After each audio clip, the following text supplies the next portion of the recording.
I used to give thousands of dollars in the offering. And guess what? My water still got shut off. My account still slipped to 30, 60, and even 90 days behind before I finally restored my credit. And I loved Jesus with everything in me. Yet I was barely surviving as a new entrepreneur. For the longest time, I thought it was just spiritual warfare. I thought maybe God was just testing me, humbling me, breaking me down for a future promotion. And he was, but not in the way I imagined. And in this video, I'm going to expose the real reason Christians stay broke, why so many never step into financial increase, and the spiritual truth that will break every limit of your life. And I believe that if you watch until the end of this video, your life will never be the same again. I live in a high density Jewish area. And you know what I've noticed? They have wealth, they have stability, they have influence. People say, well, they're the chosen. But the truth is simpler. They understand principles most Christians ignore. Every culture has a corruption, mine included. But despite the flaws, they prosper because they consistently apply biblical laws, even when they don't always worship the God who authored them. And this is where most believers miss it. Biblical laws don't shut off. Paul said, whatever a man sows, that shall he also reap. Galatians 6:7. That's a spiritual law embedded into the fabric of creation. And the Bible also says that the gifts and calling to God are without repentance. And Jesus said God sends rain on the righteous and the unrighteous in Matthew 5:45, meaning anyone saved or not can reap the natural harvest of work, discipline, consistency, and stewardship. But here's the balance. They can access the principles, but not the presence.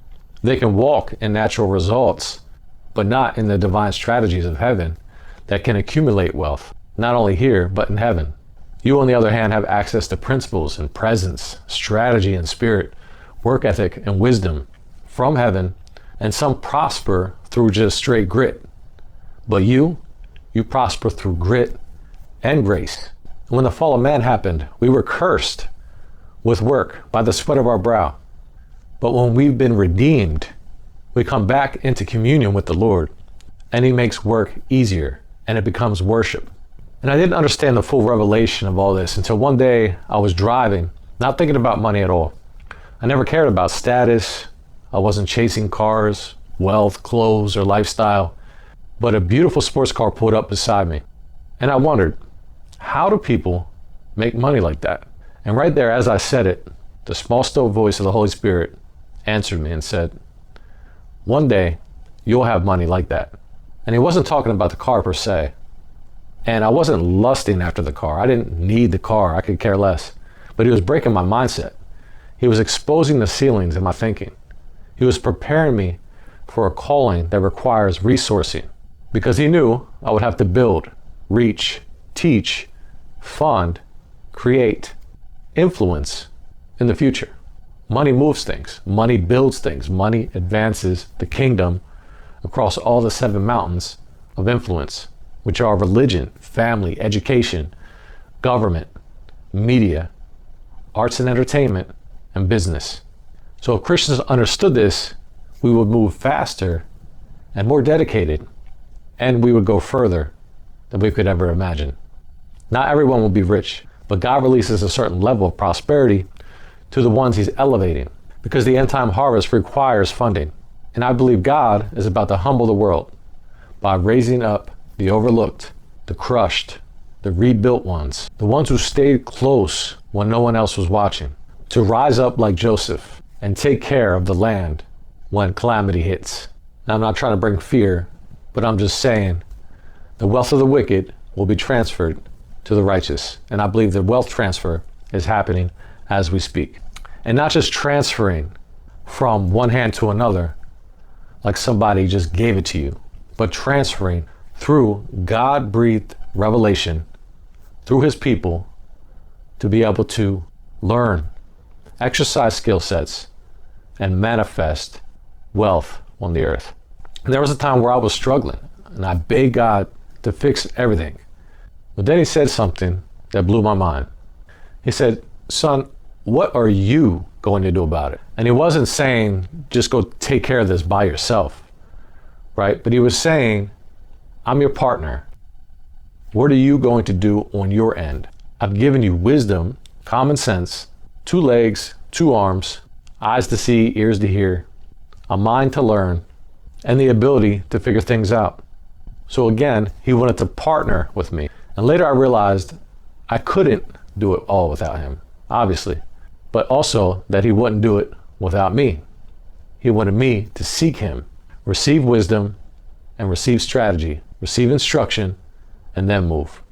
But my pride had to die first. My self-reliance had to be shattered. The I'll figure it out myself mentality had to be crucified. And I reached my breaking point. And at that place, it was like God said, now you're ready to listen to me. And I heard a preacher say once, your breakthrough in this season isn't coming to you. Like somebody's not going to hand it to you. It's going to come through you. And that's exactly how God operates at times. He gives ideas, but you must write them. You have not because you ask not. James 4, verse 2. People miss impartation because they refuse to slow down. Heaven is speaking, but they won't sit still long enough to hear from heaven, to hear from the Lord. And so I slowed down at this time. I got quiet. I wrote the ideas. I stewarded the revelations he was giving me. And God taught me something deeper. Wait on me and then work. Wait on me, just like in the upper room. They waited. They were filled. Then they moved with a boldness from heaven, ignited. And God accelerated everything they touched. Wealth works the same way. When God breathes on your work, it can become a sign and a wonder. And here's something most Christians never understand. If we would sacrifice for a season, shut out the distractions, and become excellent in our craft, in our skills, in our talents, your gift would start making room for you. Proverbs 18:16. But gifts don't open doors for those who refuse to develop them. God blesses the work of your hands, not the wishes in your mind. And this is why selling is also spiritual. Branding. Selling is stewardship. Selling is multiplication. Selling is partnership. With the parable of the talents, it breaks this down. You can't serve people with a gift you refuse to release. If you bury your talent, you bury your gift. Even Paul said, we persuade others in 2 Corinthians 5:11. Persuasion isn't manipulation. It's ministry. It's branding. And branding, Jesus was the greatest personal brand in human history. Not because of marketing, but because of clarity, identity, and consistency. Obviously, he was tied to the Father as well, but the brand is the public expression of a God-given identity. So sacrifice develops your gift, selling distributes your gift, and branding amplifies your gift. And God breathes on what you actually use. So let's bring this all together, because this is the truth Christians were never taught. And it's the truth keeping so many believers broke. People think wealth is worldly. They think prosperity is carnal. They think wanting increase is unspiritual. But that's not scripture. Wealth isn't worldly. Wealth is spiritual. Idolizing wealth is worldly. And most Christians don't know the difference. So they fear money instead of fearing the idolatry of money. The Bible also says, leave an inheritance to your children's children. And some of us don't want to carry the cross of wealth because it's uncomfortable. You have to get unselfish to build wealth for others. And a lot of us just want to stay in the same place. So again, money is not the problem. It's the love of it. So believers reject the very thing God wants to use to fund their calling, build influence, and advance his kingdom. And another revelation, wealth is spiritual before it's financial. Wealth flows through spiritual sensitivity, hearing God clearly, obeying God quickly, and praying in the spirit, and also fasting, breaking the flesh, divine strategy and discipline, obedience, stewardship. And this is where Christians miss it.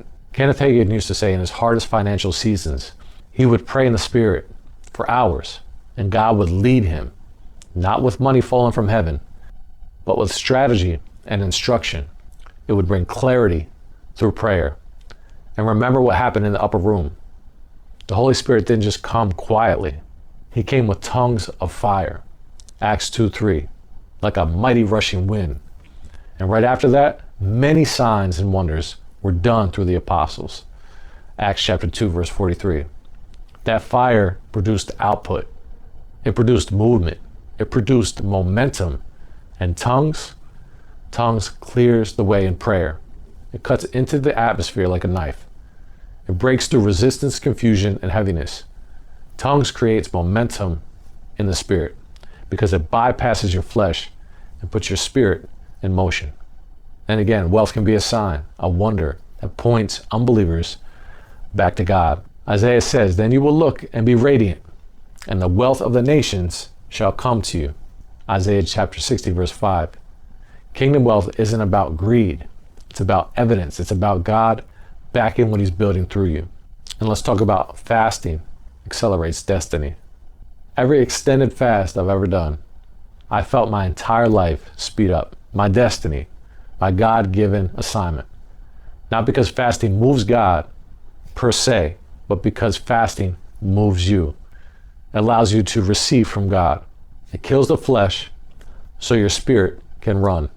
This is why unbelievers prosper through grit, but believers prosper through guidance. Worldly people build through pressure. Kingdom people build through instruction. And instruction flows in the spiritually sensitive. So here's the revelation behind this. Christians don't know this about wealth, and it's keeping them broke. They don't know wealth is spiritual. They don't know the Holy Spirit is their strategist. They don't know tongues sharpens perception. They don't know fasting accelerates destiny. They don't know obedience unlocks abundance. And they think wealth and destiny comes from just hustle. But it also comes from hearing and slowing down. But it also comes through presence and principles. And the favor of God multiplies. That's why we need to stay in his presence. And once you start to get this understanding, your financial life transforms. And from this point on, you're not just working for money.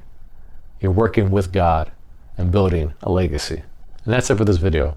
If this video has changed your life in some way, don't forget to like, comment, and subscribe, and share it with somebody who might need it. And if you want to sharpen your focus for more wealth, I invite you to check out my accelerated mindset training. This is the exact mindset that changed my life forever. How I'm going to get more done in less time, how I'm going to stay hyper-focused, and to start crushing my goals like clockwork.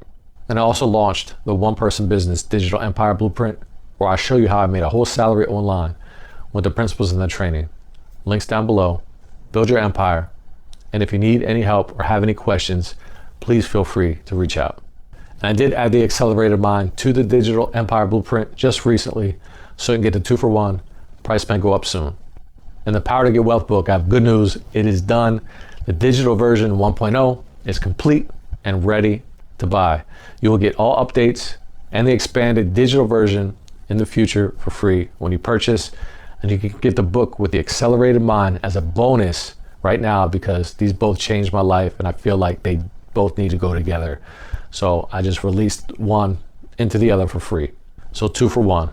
And you get a huge discount on the one-person digital empire builder blueprint if you check the bonus checkbox when you check out. You'll see an extra option, and I heavily discounted it, so take advantage during the launch. And I have some exciting news. RED is an acronym for Relentless Entrepreneurs Digital. Red University is coming soon. So this is going to be subscription, and if you want to get on the early launch list for that, that link will be down in the description, and you will get half off as a founder when it launches. Relentless Entrepreneurs Digital.